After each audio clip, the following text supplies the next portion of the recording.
नमस्कार दोस्तों, एक नए वीडियो में नए टॉपिक के साथ आप सभी का बहुत बहुत स्वागत है मेरे YouTube चैनल रोथिन्स अकाउंटेंसी क्लासेस पर। दोस्तों, आज मैं आप लोगों को सिखाऊंगा कॉस्ट अकाउंटिंग का एक चैप्टर अकाउंटिंग फॉर मटेरियल। इसमें फीफो मेथड का जो प्रैक्टिकल प्रॉब्लम्स है इसको सॉल्व करके दिखाऊंगा। जैसा कि टाइटल से आप लोगों को पता लग रहा है कि FIFO method practical problems and solution, तो सीधा मैं आज आप लोगों को फीफो मेथड से कैसे स्टोर्स लेजर अकाउंट बनाया जाता है ये सिखा दूंगा। ये बहुत ही आसान है, एक ही क्लास में आप लोग सीख जाएंगे, मैं आशा करता हूं। तो वीडियो में अंत तक बने रहिए, बिना स्किप किए, ज्यादा समय नहीं लगेगा, आप लोग आसानी से सीख जाएंगे कि फीफो मेथड से स्टोर्स लेजर अकाउंट कैसे बनाया जाता है। वीडियो में आगे बढ़ने से पहले दोस्तों, मेरा आप सभी से एक छोटा सा निवेदन है। अगर अभी तक आप लोगों ने मेरा चैनल को सब्सक्राइब नहीं किया है तो चैनल को सब्सक्राइब जरूर कर लीजिएगा और बेल आइकन को दबाना मत भूलिएगा। अगर वीडियो अच्छा लगता है तो इसे एक लाइक भी कीजिएगा, दोस्तों के बीच शेयर भी कीजिएगा और हाँ, कमेंट करना मत भूलिएगा। आप लोग मुझे इंस्टाग्राम और फेसबुक में ही फॉलो कर सकते हैं। मेरा इंस्टाग्राम और फेसबुक पेज का जो लिंक है मेरा चैनल पे दिया हुआ है और मैं वीडियो का डिस्क्रिप्शन बॉक्स पे भी दे दूंगा। तो चलिए दोस्तों, बिना देरी किए आज के विषय की तरफ आगे बढ़ते हैं। फीफो मेथड देखिए, अकाउंटिंग फॉर मटेरियल, इसके ऊपर मैं आज थियोरिटिकल एस्पेक्ट कुछ नहीं बताऊंगा। अगर आप लोगों को थियोरिटिकल नॉलेज चाहिए तो उसके ऊपर मैं अलग से वीडियो बना दूंगा, क्योंकि मेरा ज्यादातर इंपॉर्टेंस रहता है कि स्टूडेंट्स जाके परीक्षा में प्रैक्टिकल प्रॉब्लम्स आसानी से सॉल्व कर पाए। इसीलिए मैंने जो कि ये फीफो मेथड है, ये प्राइसिंग इशू मेथड है। मतलब जो स्टोर में आपका जो कि मतलब इन्वेंटरी रहता है, सामान रहता है, उसको इशू कैसे किया जाता है, ये एक मेथड है। इसके बाद आता है लिफो मेथड, इसके बाद average method, simple average method, weighted average method. तो आज मैंने जो टॉपिक लिया है फीफो मेथड से मैं आप लोगों को एक प्रैक्टिकल प्रॉब्लम सॉल्व करके दिखाऊंगा। एक ही क्लास में हो जाएगा दोस्तों, बहुत ही आसान है। आप लोग बने रहिए वीडियो में। मैं अभी कैमरा को बोलूंगा कि कॉपी की तरफ फोकस करने के लिए। तो देखिए दोस्तों, फीफो मेथड समझाने के लिए मैंने एक क्वेश्चन ले लिया है, एक क्वेश्चन मैंने लिख लिया है।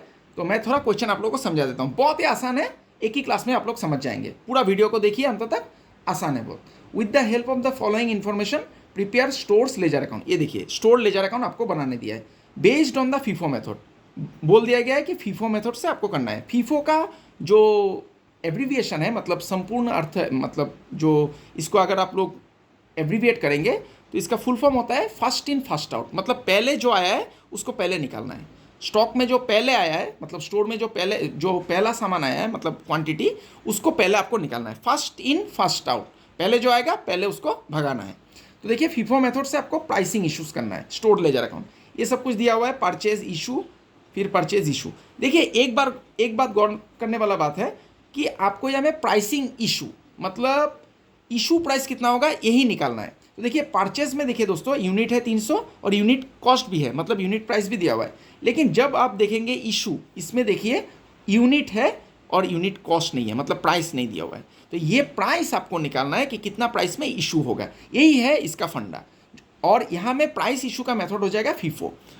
तो मैं बनाने जा रहा हूँ। मैं पेज को पलट लेता हूँ दोस्तों, थोड़ा जगह का ज़रूरत पड़ेगा तो मैं पेज को पलट लेता हूँ। तो ऐसे आप लोग कॉपी को घुमा लीजिएगा, तो इससे क्या होगा, आप लोगों का जगह का अभाव नहीं होगा। तो ऐसे लिखिएगा, stores ledger account, stores ledger account. ध्यान दीजिए कॉपी की तरफ, बहुत आसान है और परीक्षा में पूछा जाता है दोस्तों।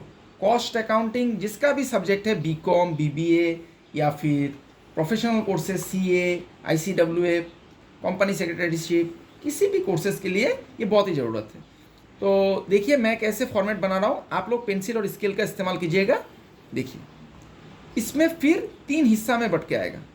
ये देखिए, मैंने और एक लाइन खींच दिया, इसको 3 हिस्सा में फिर से आपको बांटना है। मैं यहाँ पर लिख दूंगा क्या क्या लिखना है।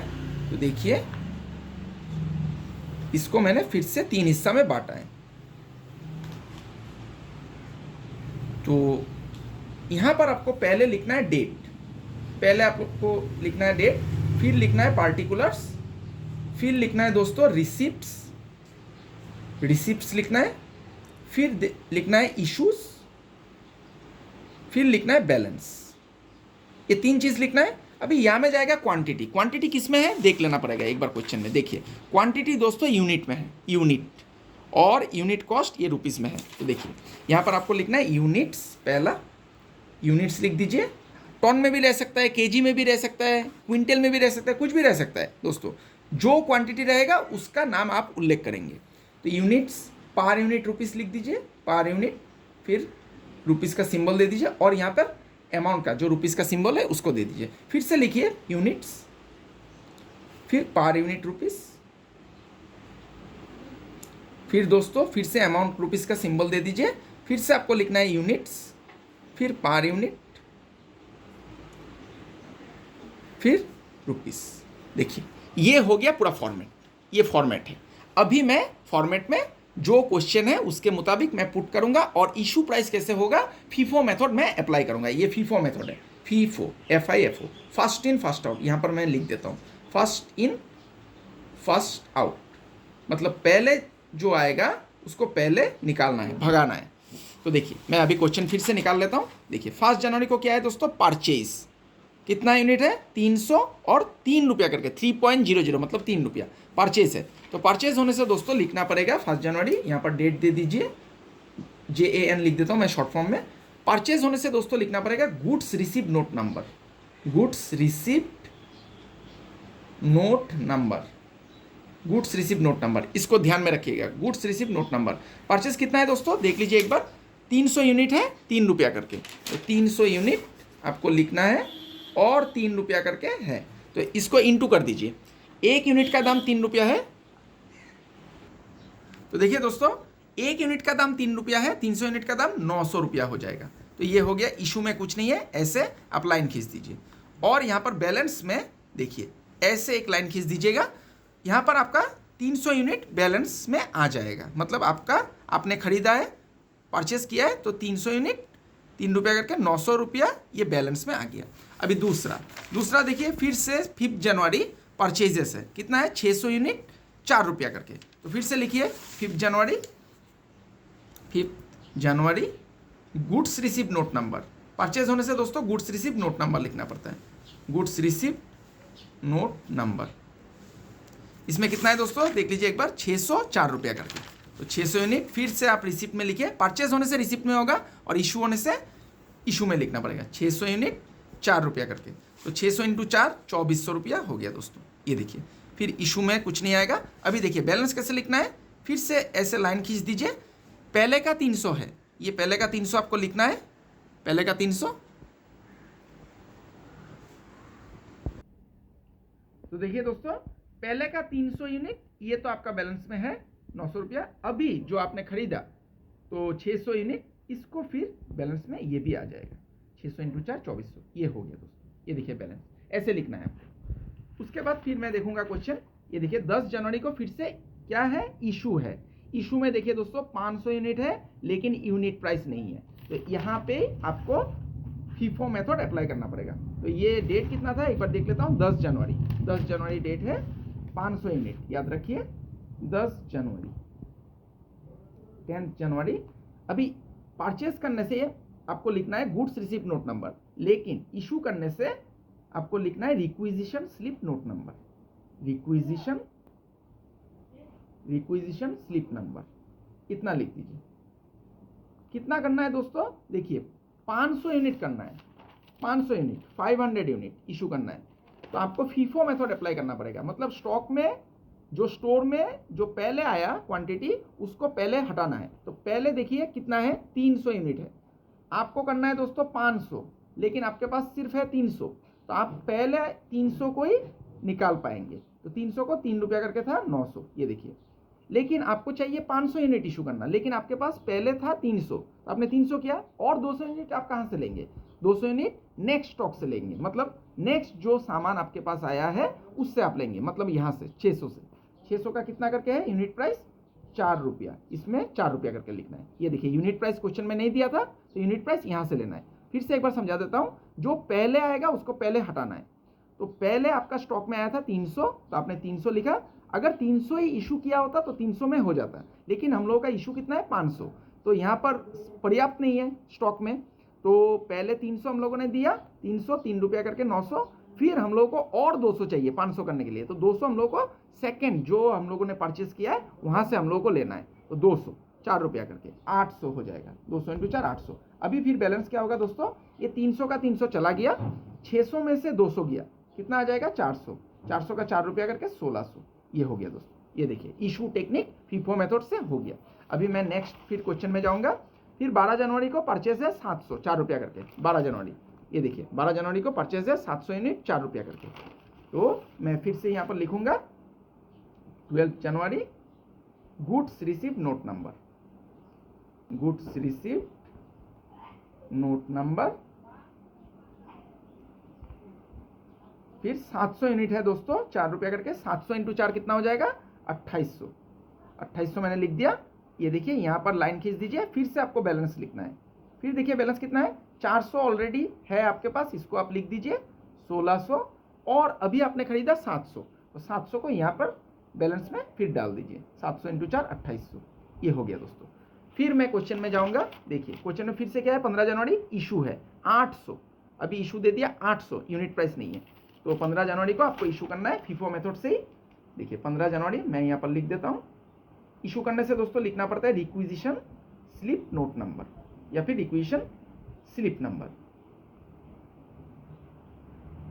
स्लिप नंबर ऐसे लिख दीजिए। 800 करना है दोस्तों अभी, तो रिसिप्ट में कुछ नहीं होगा, 800 करना है। तो देखिए पहले स्टॉक में कितना था, लास्ट स्टॉक देखना है आपको, लास्ट डेट का जो बैलेंस है उसको देखना है, लास्ट डेट का बैलेंस। तो लास्ट डेट में आपका कितना है, पहले स्टॉक में 400 है, तो आप पहले 800 चाहिए आपको, 800 चाहिए। तो 800 में से आपका पहले जो लास्ट डेट का स्टॉक है उसमें पहले है 400, तो पहले आपको फीफो मेथड अप्लाई करना है। तो पहले जो आया है उसको पहले हटाना है। तो 400 है तो आप 400 ही ले सकते हैं। 400 4 रुपया करके ले लीजिए, इसका 4 रुपया करके था वैल्यू, 400 इंटू 4 1600 हो गया। अभी 800 करने के लिए और 400 चाहिए आपको, तो 400 तो यहाँ पर पर्याप्त नहीं था, यहाँ पर सिर्फ 800 यहाँ पर पर्याप्त नहीं था, यहाँ पर सिर्फ 400 ही था, तो हम लोगों ने 400 लिया। और कितना चाहिए दोस्तों, और 400 चाहिए, तो 400 नेक्स्ट जो स्टॉक है उससे हम लोग ले लेंगे, ये 700 में से। तो 700 में से 400 ले लिया, इसका दाम कितना है 4 रुपया करके है। फिर से आप 1600 इंटू हो गया, 400 इंटू 4 1600। अभी बैलेंस कितना आ जाएगा दोस्तों, देखिए 400 का 400 चला गया, फिर 700 में से हम लोगों ने 400 लिया, तो इसका हो गया बैलेंस 300, 4 रुपया करके 1200, ये हो गया दोस्तों। देखिए कितना आसानी से बन रहा है। अभी देखिए फिर से मुझे देखना है क्वेश्चन 20 जनवरी, ये दूसरा क्वेश्चन है दोस्तों, ये बैलेंस शीट ये अलग क्वेश्चन है, इस पर ध्यान दीजिए। ये 20 जनवरी को फिर से परचेज है 305 रुपया करके। तो फिर से मैं लिखूंगा 20 जनवरी, 20 जनवरी ऐसे लिख दीजिए, goods receive note number. Purchase करने से दोस्तों गुड्स रिसीव नोट नंबर लिखना है, और इशू करने से आपको लिखना है रिक्विजिशन स्लिप नंबर। तो कितना दोस्तों परचेस किया था 300 यूनिट, ये देखिए 300 यूनिट 20 जनवरी को 300 यूनिट 5 रुपया करके। तो 300 यूनिट मैं यहाँ पर रिसिप्ट में लिख दूंगा, 300 यूनिट 5 रुपया करके 1500 हो गया दोस्तों। अभी देखिए इशू में कुछ नहीं है, यहाँ पर लाइन खींच दीजिए। अभी बैलेंस कितना आ जाएगा, ऑलरेडी 300 आपके पास है, 300 लिख दीजिए, 4 रुपया करके 1200, और अभी आपने खरीदा 300, तो 300 5 रुपया करके 1500, ये हो गया दोस्तों। अभी लास्ट और एक ट्रांजैक्शन बच गया, ये देखिए 30 जनवरी को फिर से इशू किया, कितना 100 किया, इसका यूनिट प्राइस नहीं है। तो फिर से 30 जनवरी को हम लोगों को इशू करना है, 30 जनवरी रिक्विजिशन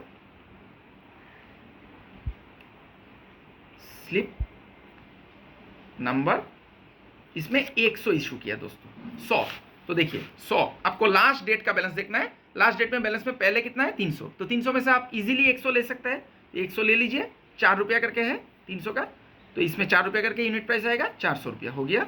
अभी बैलेंस कितना बच गया दोस्तों, देखिए 300 में से 100 गया, 200 बच गया, 4 रुपया करके 4 इंटू 200 800 रुपया, और यहाँ पर 300 जैसे का तैसा ही है, पूरा बचा हुआ है, 300 इंटू 5 1500, ये हो गया दोस्तों आपका अंतिम डेट का बैलेंस। ये देखिए कितना आसानी से स्टोर्स लेजर अकाउंट बन गया।